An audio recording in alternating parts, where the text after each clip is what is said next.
আসসালামু আলাইকুম রহমতুল্লাহ। BD job and সলিউশনের নতুন একটা ভিডিওতে আপনাদের সবাইকে স্বাগতম। আশা করি সবাই ভালো আছেন, সুস্থ আছেন। তো ভিউয়ার্স, আজকের ভিডিওতে আমরা বাংলাদেশ পুলিশ কনস্টেবল পদে নিয়োগ বিজ্ঞপ্তি নিয়ে বিস্তারিত আলোচনা করব এবং আগামী 1 জুলাই থেকে 24 জুলাই পর্যন্ত আবেদন চলবে। তো আমরা 1 জুলাই আপনাদেরকে লাইভ আবেদন করে দেখিয়ে দেব, যাতে করে আপনারা যারা আবেদন করবেন নির্ভুলভাবে আপনারা আবেদন করতে পারেন আপনাদের মোবাইল ফোনের মাধ্যমে। তো ভিউয়ার্স, আজকের ভিডিওতে আমরা শুধুমাত্র আবেদনের যোগ্যতা এবং কনস্টেবল পদের বিজ্ঞপ্তি সম্পর্কে বিস্তারিত জানবো, যাতে করে আপনারা ক্লিয়ার একটি ধারণা পান। পুলিশ কনস্টেবল পদে নিয়োগ বিজ্ঞপ্তি সম্পর্কে 100% আপনারা জানতে পারবেন। অনলাইন আবেদন শুরু হবে 1 জুলাই থেকে 24 জুলাই পর্যন্ত। Bangladesh police training recruit constable পদে নিয়োগের লক্ষ্যে আগ্রহী পুরুষ ও নারী প্রার্থীদের অনলাইনে আবেদন করার জন্য আহ্বান করা যাচ্ছে। ট্রেনিং রিক্রুট কনস্টেবল পদে প্রার্থীদের আবেদনের জন্য বিস্তারিত তথ্যাবলী নিম্নে দেওয়া হলো। তো ভিউয়ার্স, প্রথমে এখানে দেওয়া রয়েছে জেলাভিত্তিক শূন্যপদের বিবরণ। ট্রেনিং রিক্রুট কনস্টেবল টিআরসি পদের নিয়োগের লক্ষ্যে জেলাভিত্তিক শূন্যপদের বিবরণ পুলিশ ওয়েবসাইটে আপলোড করা হবে। সেগুলো আমরা অবশ্যই 1 জুলাই আগে আপনাদেরকে ক্লিয়ারভাবে জানাবো। অবশ্যই সেই ভিডিও পেতে হলে চ্যানেলটি সাবস্ক্রাইব করে পাশে থাকা বেল আইকনটি প্রেস করে রাখবেন। তো ভিউয়ার্স, দ্বিতীয় যোগ্যতা হলো বয়স হচ্ছে 18 থেকে 20 বছর। যারা রয়েছে 18 থেকে 20 বছরের মধ্যে যে প্রার্থীগুলো রয়েছে তারা কিন্তু এই পদে আবেদন করতে পারবে এবং বয়স সীমা অবশ্যই 24 জুলাইয়ের মধ্যে 18 থেকে 20 বছর হতে হবে। শিক্ষাগত যোগ্যতার ক্ষেত্রে এসএসসি অথবা সমমান পরীক্ষা উত্তীর্ণ হতে হলেই আপনারা এই পদে আবেদন করতে পারবেন এবং কমপক্ষে আপনাদেরকে জিপিএ 2.5 এর সমান পেতে হবে এবং এর বেশি পেলে ভালো। জাতীয়তা অবশ্যই বাংলাদেশি হতে হবে, কেননা বাংলাদেশের পুলিশ জব আপনাদের অবশ্যই বাংলাদেশি নাগরিক হতে হবে। বৈবাহিক অবস্থা অবশ্যই অবিবাহিত হতে হবে। তালাকপ্রাপ্ত এবং তালাকপ্রাপ্তা গ্রহণযোগ্য হবে না। এবার আসি আমরা শারীরিক মাপের ক্ষেত্রে। উচ্চতার দিক বিবেচনা করলে পুরুষ প্রার্থীদের ক্ষেত্রে মেধা কোটার প্রার্থীর ক্ষেত্রে 5 ফুট 6 ইঞ্চি, কিন্তু মুক্তিযোদ্ধা বীরাঙ্গনার সন্তানদের ক্ষেত্রে এবং ক্ষুদ্র নৃগোষ্ঠীর কোটার প্রার্থীদের ক্ষেত্রে 5 ফুট 4 ইঞ্চি। নারী প্রার্থীদের ক্ষেত্রে মেধা কোটার প্রার্থীদের 5 ফুট 4 ইঞ্চি এবং মুক্তিযোদ্ধা বীরাঙ্গনা সন্তানদের ক্ষেত্রে এবং ক্ষুদ্র নৃগোষ্ঠী কোটার প্রার্থীদের ক্ষেত্রে 5 ফুট 2 ইঞ্চি। শারীরিক প্রতিবন্ধী ও তৃতীয় লিঙ্গের কোটার প্রার্থীর ক্ষেত্রে বিবিধ নিশ্চিত হবে। এখানে বুকের মাপ দেওয়া রয়েছে। মেধা ও ক্ষুদ্র নৃগোষ্ঠী প্রার্থীদের ক্ষেত্রে স্বাভাবিক অবস্থা 31 ইঞ্চি এবং সম্প্রসারিত অবস্থায় 33 ইঞ্চি এবং কোটাধারীদের জন্য 30 ইঞ্চি ও 31 ইঞ্চি। ওজন হতে হবে বয়স ও উচ্চতা অনুযায়ী। আপনাদের বিএমআই স্কেল রয়েছে, সেই স্কেল অনুযায়ী হতে হবে এবং চোখের দৃষ্টি 6/6 থাকতে হবে উভয় প্রার্থীর জন্য। অনলাইনে আবেদন আপনারা করতে পারবেন police.teletalk.com.bd এখানে লগ ইন করে আবেদন করতে পারবেন। অবশ্যই আমরা চেষ্টা করব আবেদন শুরু হওয়া মাত্রই আপনাদেরকে লাইভ একটি আবেদন দেখিয়ে দেওয়ার জন্য, যাতে করে আপনাদের সুবিধা হয় আবেদন করতে। এরপর আছে আবেদনের সময়। আমরা প্রথমেই জানিয়ে দিয়েছি 1 জুলাই সকাল 10টা থেকে 24 জুলাই রাত 11টা 59 পর্যন্ত আপনাদের আবেদন চলবে।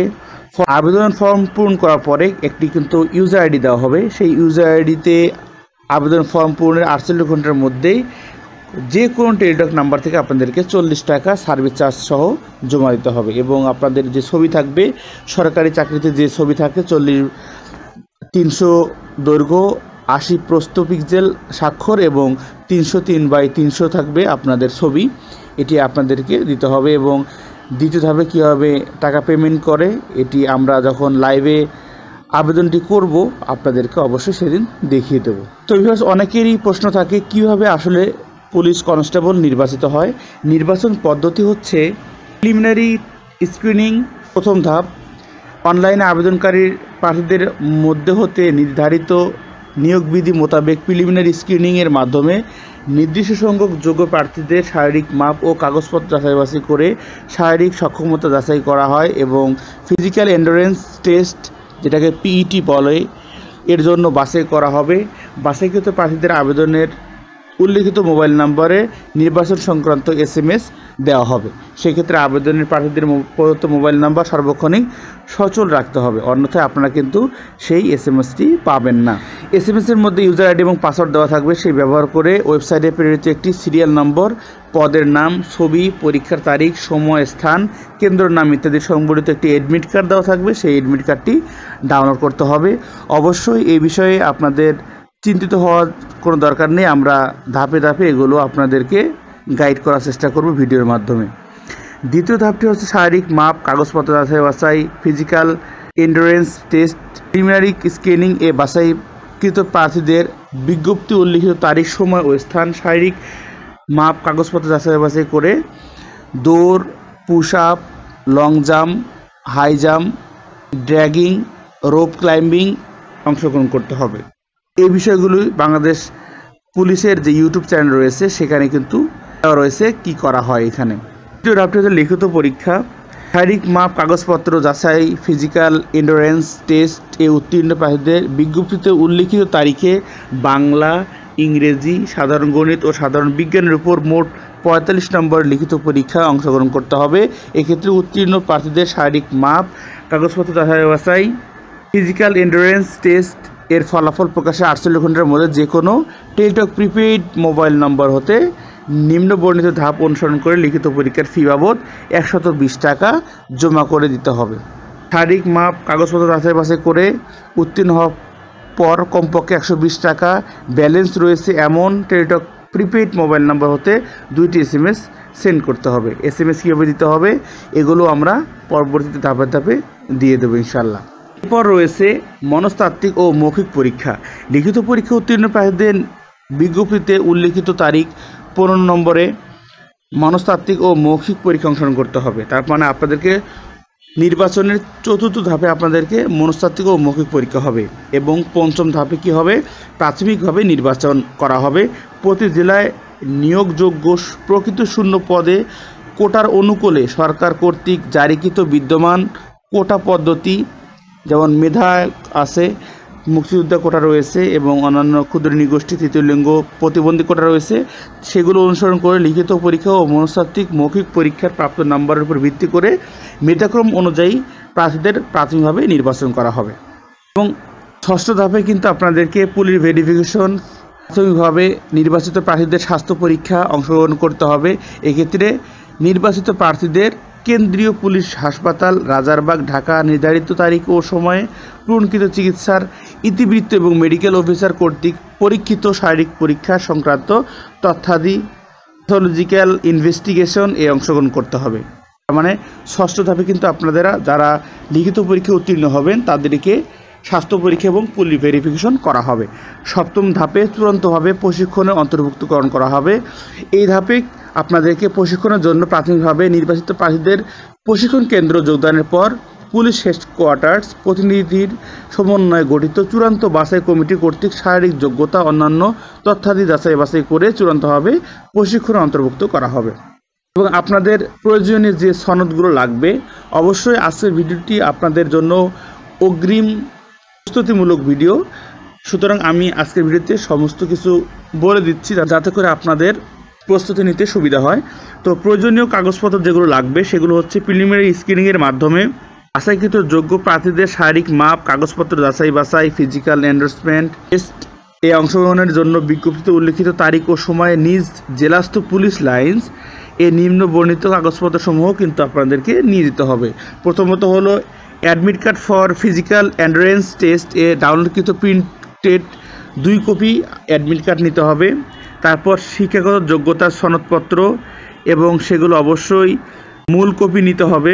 চারিত্রিক সনদপত্র সর্বশেষ শিক্ষার প্রতিষ্ঠান কর্তৃক আপনাকে চারিত্রিক সনদপত্র সেটার মূল কপি নিতে হবে। তারপর হচ্ছে নাগরিক সনদপত্র, জেলার স্থায়ী বাসিন্দা, জাতীয়তার প্রমাণস্বরূপ ইউনিয়ন পরিষদের চেয়ারম্যান অথবা সিটি কর্পোরেশনের মেয়র, পৌরসভার মেয়র, ওয়ার্ড কাউন্সিলর এর নিকট হতে স্থায়ী একটি নাগরিকত্ব সনদপত্র আপনার নিতে হবে, সেটি অবশ্যই মূল কপি হতে হবে। অভিভাবকের সম্মতিপত্র, আইনানুগ অভিভাবক কর্তৃক প্রদত্ত সম্মতিপত্র পুলিশ ওয়েবসাইটে প্রদত্ত নমুনা অনুযায়ী আপনাদের অবশ্যই আমরা 1 জুলাইয়ের আগেই জানিয়ে দেব।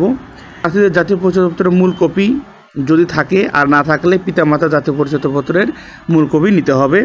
এরপর হলো ছবি, সরকারি গেজেটেড কর্মকর্তা থেকে সত্যায়িত করে 3 কপি সদ্য তোলা পাসপোর্ট সাইজের ছবি আপনাদেরকে সাথে নিতে হবে। বীর মুক্তিযোদ্ধা এবং শহীদ মুক্তিযোদ্ধা, বীরাঙ্গনা এবং কোটা থাকলে সেগুলো কিন্তু আপনাদের সেই সনদটি সত্যায়িত করে নিতে হবে। ক্ষুদ্র নৃগোষ্ঠী কোটা থাকলে সেখানে জেলা প্রশাসক অথবা উপজেলা নির্বাহী অফিসার কর্তৃক প্রদত্ত সনদপত্রের মূল কপি আপনাদেরকে নিতে হবে যদি ক্ষুদ্র নৃগোষ্ঠী কোটা থাকে। শারীরিক প্রতিবন্ধীর ক্ষেত্রে সুবর্ণ নাগরিক কার্ড মূল কপি নিতে হবে। তৃতীয় লিঙ্গের ক্ষেত্রে জেলা সিভিল সার্জন কর্তৃক প্রদত্ত প্রত্যয়নপত্র এবং চাকরিজীবী প্রার্থীদের অনুমতিপত্র, আধা সরকারি হোক আর সরকারি হোক, স্বায়ত্তশাসিত হোক, সেগুলোর অবশ্যই আপনাদের কর্তৃপক্ষের অনুমতিপত্র লাগবে। তো ভিউয়ার্স, এই হলো প্রয়োজনীয় কাগজপত্র যেগুলো আপনাদেরকে সঙ্গে নিয়ে আসতে হবে। এরপর রয়েছে প্রশিক্ষণ। পুলিশ হেডকোয়ার্টার প্রতিনিধি সমন্বয়ে গঠিত চূড়ান্ত বাছাই কমিটি কর্তৃক চূড়ান্ত বাছাইকালে যোগ্য বিবেচিত প্রার্থীগণকে নির্ধারিত প্রশিক্ষণ কেন্দ্রে ট্রেনিং রিক্রুটমেন্ট কনস্টেবল হিসেবে 4 মাস মেয়াদী একটি কিন্তু মৌলিক প্রশিক্ষণ অংশগ্রহণ করতে হবে। প্রশিক্ষণকালীন সুযোগ সুবিধা আপনাদের কি হতে পারে সেটি চলুন জেনে নেই। ট্রেনিং রিক্রুটমেন্ট কনস্টেবল হিসেবে প্রশিক্ষণকালীন বিনামূল্যে পোশাক সামগ্রী, থাকা, খাওয়া ও চিকিৎসা সুবিধা প্রাপ্য হবে এবং ট্রেনিংকালীন সরকারি বিধি মোতাবেক প্রতি মাসে প্রশিক্ষণ ভাতা প্রাপ্ত হবে। নিয়োগ ও চাকরির সুবিধাদি। সফলতার সাথে প্রশিক্ষণ সম্পন্ন প্রার্থীদের 2015 সালে জাতীয় বেতন স্কেল 17তম গ্রেডের 9,000 থেকে 21,800 এবং বিধি মোতাবেক প্রাপ্ত অন্যান্য ভাতা বাংলাদেশ পুলিশ কনস্টেবল পদে নিয়োগ প্রদান করা হবে। দ্বিতীয়ত, নিয়োগপ্রাপ্তদের যে কোনো জেলা ইউনিটের শূন্য পদের বিপরীতে বদলি করা হলে তার উক্ত জেলা ইউনিটের কনস্টেবল শূন্য পদে যোগদান করতে বাধ্য থাকতে হবে। শারীরিক মাপ, কাগজপত্র যাচাই, ফিজিক্যাল এন্ডুরেন্স টেস্ট, লিখিত পরীক্ষা এবং মনস্তাত্ত্বিক পরীক্ষার সময়সূচি জেলা ওয়াইজ কিন্তু এখানে সময়সূচি দেওয়া রয়েছে, আপনারা ভিডিওটি পজ করে দেখে নিতে পারবেন। তারপর আমি একটু বলছি। মাদারীপুর, কিশোরগঞ্জ, রাঙ্গামাটি, ব্রাহ্মণবাড়িয়া, ঝিনাইদহ, নড়াইল, সিরাজগঞ্জ, চাঁপাইনবাবগঞ্জ, কুড়িগ্রাম, সুনামগঞ্জ, জামালপুর, ফরিদপুর, টাঙ্গাইল, কুমিল্লা, খাগড়াছড়ি, খুলনা এই জেলাগুলোর শারীরিক মাপ, কাগজপত্র যাচাই, ফিজিক্যাল এন্ডুরেন্স টেস্ট 10-11-12 আগস্ট 2025 সকাল 8 ঘটি থেকে শুরু হবে। লিখিত পরীক্ষা 23 আগস্ট 2025 সকাল 10টার সময় শুরু হবে। মনস্তাত্ত্বিক ও মৌখিক পরীক্ষা 31 আগস্ট 2025 সকাল 10টায় অনুষ্ঠিত হবে। এরপর রয়েছে সাতক্ষীরা, নওগাঁ, জয়পুরহাট, পঞ্চগড়, হবিগঞ্জ, নেত্রকোনা, ঢাকা, রাজবাড়ী, ফেনী, লক্ষ্মীপুর, চুয়াডাঙ্গা, বগুড়া, দিনাজপুর, সিলেট, ঝালকাঠি ও পটুয়াখালী জেলাগুলোর শারীরিক মাপ, কাগজপত্র যাচাই ও ফিজিক্যাল এন্ডুরেন্স টেস্ট হবে 13, 14, 15 আগস্ট 2025 সকাল 8টা থেকে। লিখিত পরীক্ষা হবে 29 আগস্ট 2025 সকাল 10টা থেকে। মৌখিক পরীক্ষা ও মনস্তাত্ত্বিক পরীক্ষা হবে 6 সেপ্টেম্বর 2025 সকাল 10টা থেকে। নারায়ণগঞ্জ, মুন্সিগঞ্জ, কক্সবাজার, মেহেরপুর, নাটোর, লালমনিরহাট, গাইবান্ধা, শেরপুর, ভোলা, বরগুনা, ময়মনসিংহ, গাজীপুর, শরীয়তপুর, মানিকগঞ্জ, গোপালগঞ্জ এবং বান্দরবন এই জেলাগুলোর শারীরিক মাপ, কাগজপত্র যাচাই ও ফিজিক্যাল এন্ডুরেন্স টেস্ট হবে 17, 18, 19 আগস্ট 2025 সকাল 8টা থেকে। লিখিত পরীক্ষা হবে 4 সেপ্টেম্বর 2025 সকাল 10টা থেকে। মনস্তাত্ত্বিক ও মৌখিক পরীক্ষা হবে 12 সেপ্টেম্বর 2025 সকাল 10টা থেকে। নোয়াখালী, বাগেরহাট, যশোর, রাজশাহী, ঠাকুরগাঁ, নীলফামারী, মৌলভীবাজার, নরসিংদী, চাঁদপুর, চট্টগ্রাম, কুষ্টিয়া, মাগুরা, পাবনা, রংপুর, পিরোজপুর, বরিশাল এই জেলাগুলোতে শারীরিক মাপ, কাগজপত্র যাচাই, ফিজিক্যাল এন্ডুরেন্স টেস্ট এগুলো হবে 20, 21, 22 আগস্ট 2025 সকাল 8টা থেকে। লিখিত পরীক্ষা হবে 10 সেপ্টেম্বর 2025 সকাল 10টা থেকে। মনস্তাত্ত্বিক ও মৌখিক পরীক্ষা হবে 18 সেপ্টেম্বর 2025 সকাল 10টা থেকে। তো ভিউয়ার্স, এই ছিল পুলিশ কনস্টেবল পদের মোটামুটি বৃত্তান্ত। আশা করছি আজকের ভিডিও দেখলে পুলিশ কনস্টেবল পদে নিয়োগ বিজ্ঞপ্তি সম্পর্কে 100% আপনারা জানতে পারবেন এবং আপনাদেরকে প্রথমে বলে দিয়েছি যে 1 জুলাই আমরা চেষ্টা করব একটি লাইভ আবেদন করে আপনাদেরকে দেখানোর জন্য, যাতে করে আপনারা বুঝতে পারেন কীভাবে সঠিকভাবে আবেদন করতে হবে এবং প্রতিনিয়ত আমরা বিভিন্ন আপডেট জানাবো যে কোন ধাপের পর কোন ধাপ করতে হবে। সবাই ভালো থাকবেন, সুস্থ থাকবেন, সবার জন্য শুভকামনা রইল। আল্লাহ হাফেজ।